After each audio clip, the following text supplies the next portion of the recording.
Welcome back, everyone. I hope you're doing well. We have the American Civil War, of course. This is going to be a continuation after the Battle of Shiloh. We have the Battle of Forts Jackson and St. Philip. And it also shows capturing New Orleans, of course, in terms of the Anaconda Plan. I think Mr. Winfield coined that term. Really, the Mississippi River is just a constricting point for the war effort on part of the Union to try to surround and squeeze the South. So let's see what we got. Warhawk, of course, is amazing. Let's jump right in.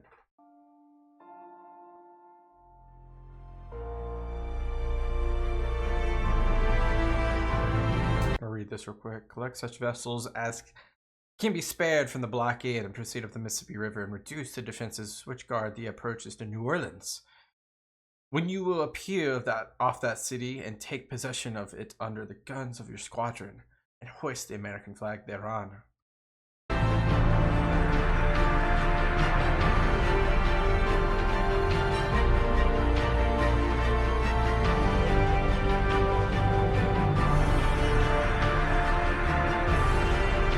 By the way, if you're new here, we have all the Warhawk videos prior to this chronologically already up, so go check that out if you like to watch things chronologically.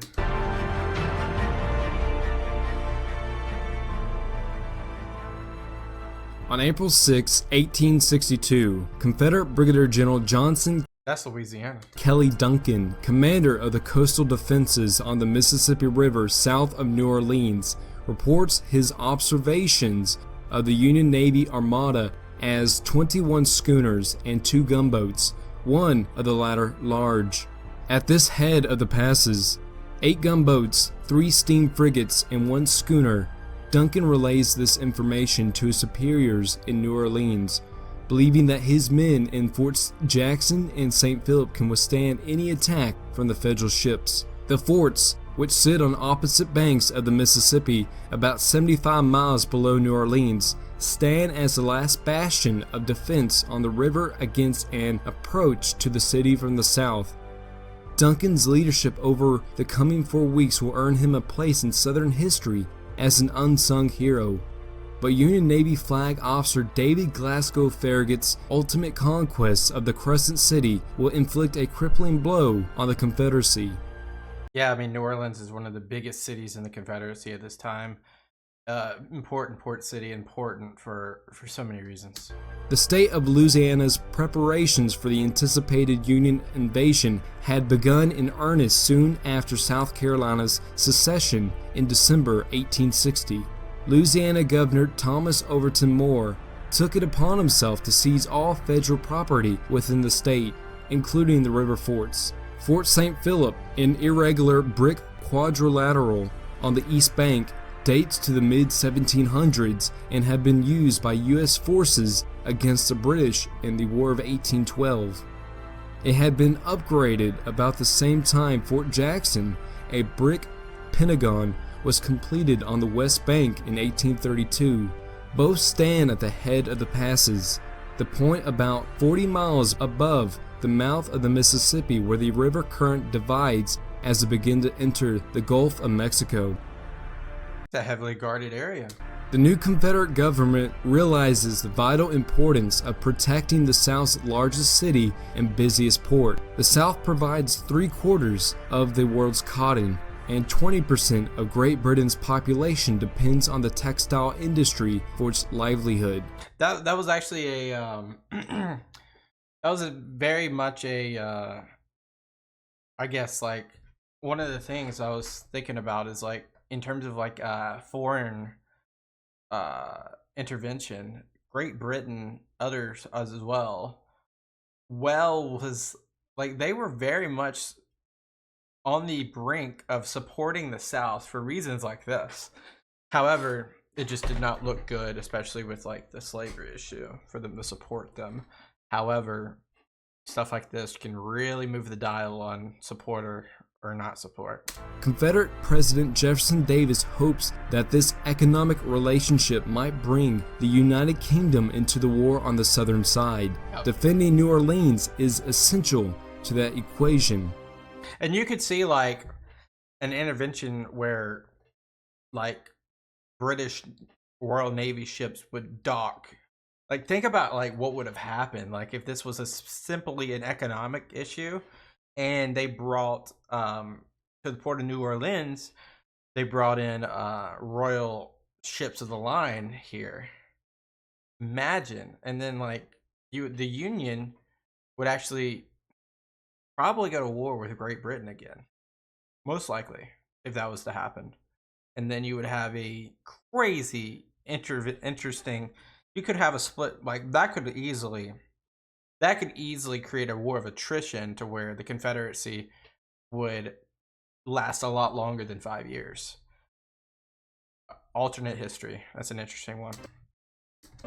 An inspection of the Mississippi River forts by General P.G.T. Beauregard in March 1862, at the request of the Military Board of Louisiana, finds that both need strengthening. Beauregard reports that even when in proper condition for defense, they cannot prevent the passage of one or more steamers during a dark or stormy night, except with the assistance of a properly constructed raft or a strong wire rope across the river between the two forts.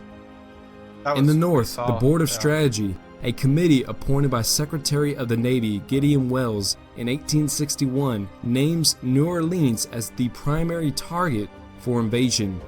But the large forces needed for this task simply do not yet exist. Welles and his assistant secretary, Gustavus V. Fox, realized, as the British had some 48 years earlier, that the city of New Orleans is the key to a successful invasion of the South, and that means capturing the forts at the head of the passes. To direct the Confederate defense of New Orleans, Davis assigns Major General David Twiggs, who earlier in 1861, as a federal general, had surrendered all Union forces in Texas. But age and ill health quickly compels Twiggs to retire, and the Confederate War Department recommends Major General Mansfield Lovell as his replacement. Contemporaries describe Lovell as a brilliant, energetic, and accomplished officer. Born the son of an Army surgeon, General Joseph Lovell, in 1822, Mansfield Lovell became an orphan at the age of 14 and lived 2 years with a relative until he secured an appointment to West Point. After he graduated 9th in his class of 1842, the Army assigned him to the 4th U.S. Artillery Regiment. Lovell served in the Mexican War and was wounded at Belen Gate in the conquest of Mexico City. Commanding General Zachary Taylor promoted him to captain for his gallantry in the Battle of Chapultepec, and held that rank until he retired from the Army in 1854. He was working as a deputy street commissioner in New York City at the outbreak of the Civil War. Upon assuming command of Department No. 1, Lovell requisitioned heavy guns from Richmond, Virginia, and Pensacola, Florida. He notes 12 42-pounders were sent to Forts Jackson and St. Philip, together with a large additional quantity of powder. So they got ammunition. To ensure the effective use of the fort's defenses, Lovell suggests to the Confederate administrators a transplanted Northerner and West Point graduate, Johnson Kelly Duncan. Born in 1827 in York, Pennsylvania, Duncan graduated from West Point in 1849. He served on the frontier and in Florida, but retired from the Army in 1855 to accept a position as a civil engineer in New Orleans. He later worked for the state of Louisiana. When hostilities broke out, Duncan offered his services to the Confederacy. Based upon his work as a colonel serving in the defenses of Mississippi and Lovell's confidence in the young engineer, Davis promoted Duncan to brigadier general and put him in direct command of the defensive operations at the passes, with Fort Jackson as his headquarters. Aware that Forts Jackson and St. Philip stand as formidable obstacles, Secretary Welles knows he needs a strong commander to attack them, and so, on January 9, 1862, Welles appointed Flag Officer David G. Farragut as commander of the West Gulf Blockading Squadron. On January 15th, Farragut leaves Washington and makes his way to Philadelphia to meet with his second-in-command, his foster brother, Flag Officer David D. Porter. They wait for more of their mortar flotilla to arrive, and as soon as the fleet assembles, they sail to the Gulf of Mexico. After his arrival at Ship Island, Farragut receives intelligence about the layout and munitions of Forts Jackson and St. Philip. Between them, they possess 126 heavy guns. Farragut is worried about the water level of the river. A rise and fall of 5 feet could hamper the drafts of the larger vessels in their journey upriver. Yeah, they could easily run aground that way during the rainy season. By early February, Farragut is waiting for the rest of the assault force to arrive before attacking. Meanwhile, Duncan and his staff arrive at Fort Jackson on March 27th. According to one of Duncan's adjutants, Captain William J. Seymour, water is seeping into the fort at an alarming rate, and the garrison has to work in dreadful conditions where the outbreak of disease seems likely. Cannon sink into the ground near the fort, making it extremely difficult for the crews to move the pieces around. because those things are heavy. Despite these problems, Duncan oversees placement of the heavy guns, 74 at Fort Jackson and 52 at Fort St. Philip. They got guns. The garrison at St. Philip occupies a more vulnerable position, since the area just to the rear of the fort, known as the quarantine, exposes them to an attack from behind. Tiny bayou outlets become potential avenues to outflank the fort. Is that foreshadowing? Throughout the fall and winter of 1861, artillery regiments served in both forts. The 1st Battery, known as St. Mary's Cannoneers, mustered into service at Franklin, Louisiana on October 7, 1861. The Cannoneers, commanded by Captain F. O. Kearney, later proved their resilience in combat and their unwavering loyalty in times of extreme distress. With a complement of 875 men, as well as a contingent of local militia guards under Captain Giuseppe Paletti from the 6th Louisiana Regiment, European Brigade, which is actually a battalion-sized unit made up of Italian immigrants, and also Lovell's Regiment, or the 20th Louisiana Infantry. These troops entered the forts right before Farragut's assault, joining the 838 soldiers already stationed in them. Duncan's knowledge of the naval forces on the river boosts his confidence in the garrison's ability to resist a Union attack. The Confederate river fleet consists of the Louisiana State Naval vessels General Quitman and Governor Moore, along with the CSS McRae, the ironclad CSS Louisiana, and the steam ram ironclad CSS Manassas. Duncan stresses that Louisiana needs to play an important part in the defense. The CSS Louisiana's outer shell is already completed, but its engines need maintenance. Duncan hopes to use the ironclad as a floating battery if its engines cannot be ready in time. Commodore William C. Whittle, commander of the naval forces on the Mississippi River, places Captain John K. Mitchell in charge of the Confederate gunboats. Although Mitchell has a reputation as a competent naval commander, he occasionally seems hesitant when it comes to making critical decisions. Confederate Secretary of the Navy Stephen R. Mallory agrees with Duncan's assessment that the superiority of the Union ships can be neutralized with the use of ironclads that could drive away the wooden blockading vessels. Mallory foresees the importance of the ironclad, especially when the stranglehold of the Union Navy begins to tighten around southern ports, stating, "Such a vessel at this time could traverse the entire coast of the United States and prevent all blockades." Okay, do it. On March 28th, a Union reconnaissance party observes a large chain boom stretching from one side of the river to the other. The party also discovers huge rafts that had been soaked with turpentine. They did a similar thing of this at the where did they do it? Near Constantinople. I forget what that pass is called, or what that is, that area. But they did a very similar thing there. So this is like nothing new by any means. Upon hearing that report, Federal commanders surmise that the Confederate defenders will use the rafts to light the river to hamper a night attack, or perhaps let the current take them downriver to ignite the wooden warships. Behind this barricade rests a diverse group of both Confederate and Louisiana state gunboats. In addition, the defense includes schooners with draglines designed to become entangled in the propeller wheels of Union ships. Theoretically, this tactic could have been effective, but in practice it fails. Duncan also enlists sharpshooters to hide in the Point of Woods, a swampy area just south of Fort Jackson, where they attempt to shoot commanders on the decks of Union ships, a tactic that enrages the Federals. On April 13th and 14th, Federal gunboats approach the forts. Several of the gunboats are brought forward and pass most of the day by pouring a furious storm of canister and spherical case into the woods. Dang. That's crazy. They're spending all that time in the woods To dislodge the rebel sharpshooters. At 7:30 a.m. on April 16th, Confederate gunners inside Fort Jackson open fire. Their shells fall short, 2.5 miles away from the Federal gunboats probing the fort's defenses.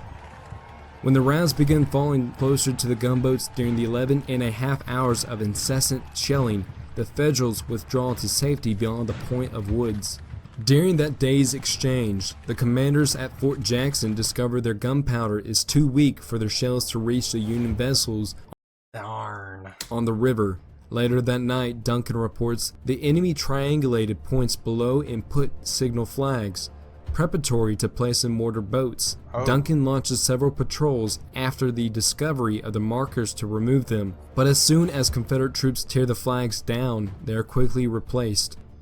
On the morning of April 17th, one of the fire rafts float downriver toward the Union fleet and causes a great disturbance. Duncan gives standing orders to Captain Mitchell to send the fire rafts downriver at night, lighting the river to ensure that the Union fleet cannot sneak past the forts. The rafts proved more hazardous than beneficial to the Confederates. Why? Most of the rafts wind up near the forts and nowhere near the Union ships, which means the defenders have to spend time putting out fires rather than fighting. Damn. That's a huge cannon. My God. That's how big the cannons were there?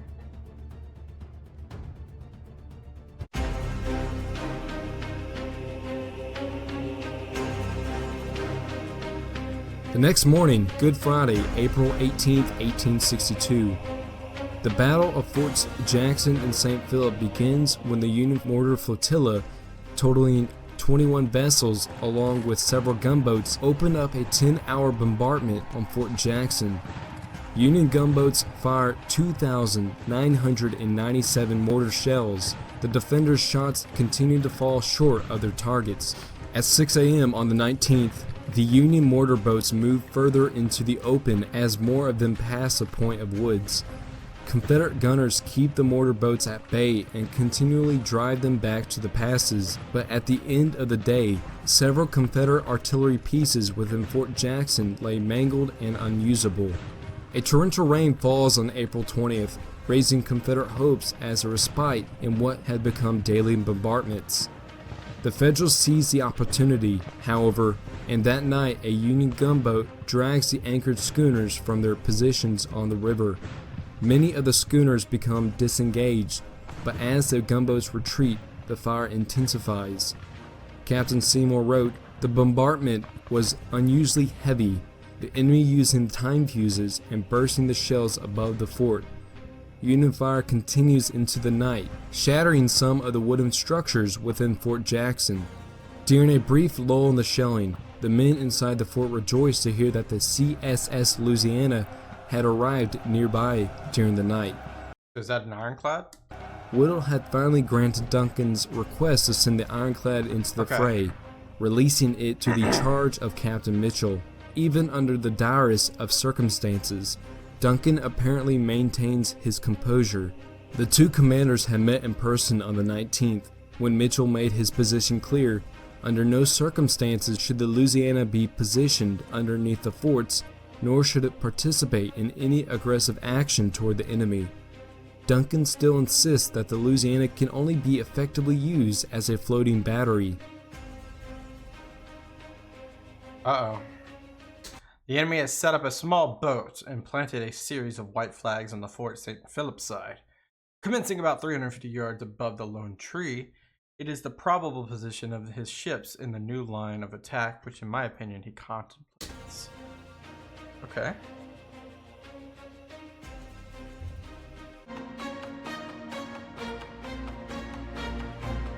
So we're fighting on St. Philip now. Around noon on April 23rd, the Union guns slow their fire. Before sundown, Duncan writes a dispatch to Mitchell saying, "The enemy has sent up a small boat and planted a series of white flags on the Fort St. Philip side, commencing about 350 yards above the lone tree. It is the probable position of his ships in the new line of attack, which in my opinion he contemplates."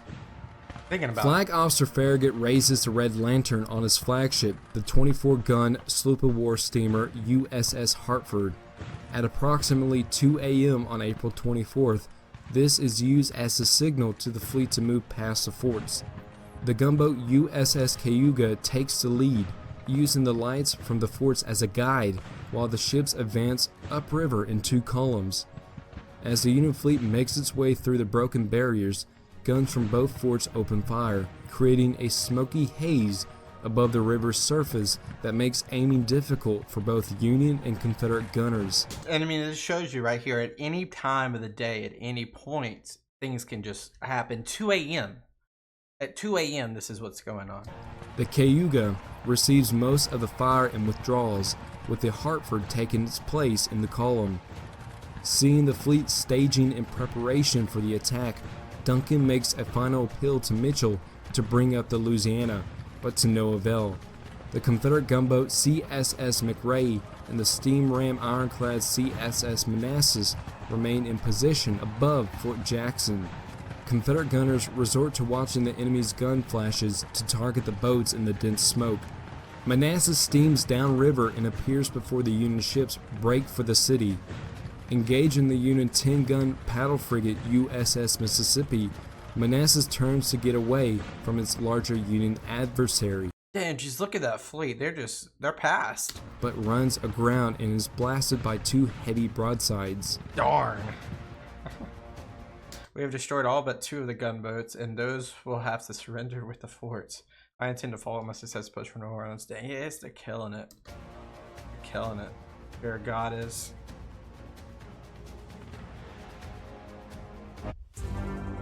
I mean, how could they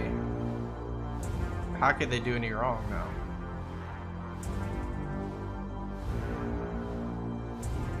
A few hours after the Union vessels pass by, Flag Officer David Porter, under a flag of truce, approaches Fort Jackson and verbally demands the surrender of the Confederate garrisons. If Duncan rejects the demand, Porter threatens, the Union bombardment will commence at midnight. He makes good on his word when Duncan refuses to capitulate. On April 25th, Duncan requests permission from Porter for CSS McRae to take the wounded from both forts to New Orleans for medical attention.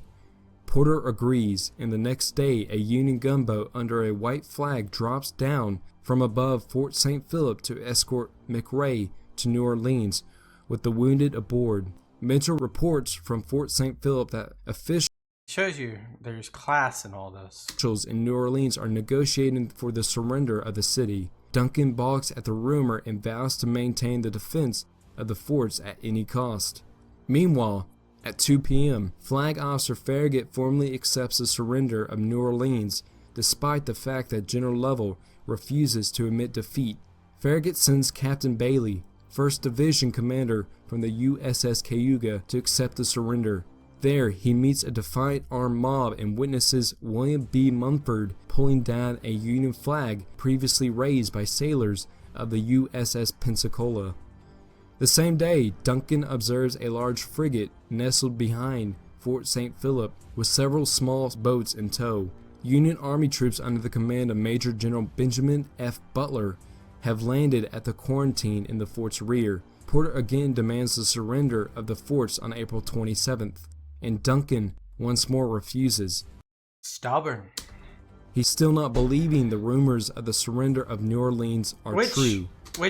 Unless he has like an internal confirmation, that's smart on his behalf, though.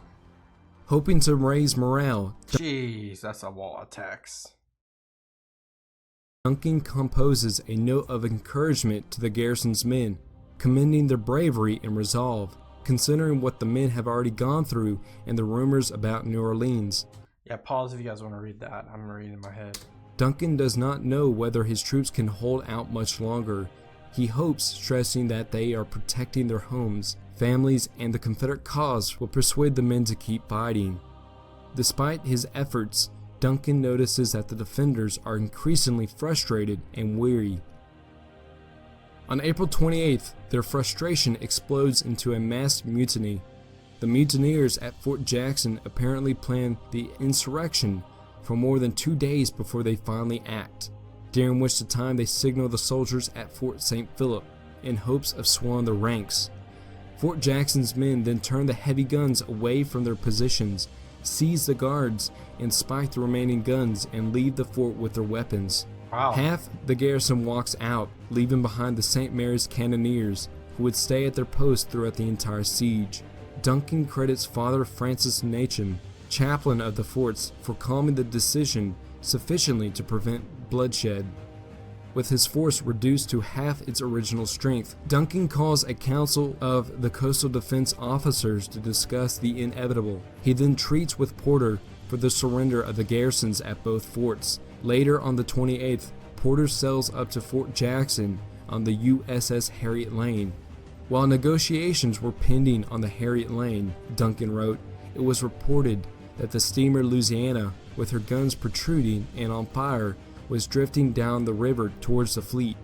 As the wreck drifts on, hugging the Fort St. Philip shore, its guns fire at random and the ironclad finally blows up.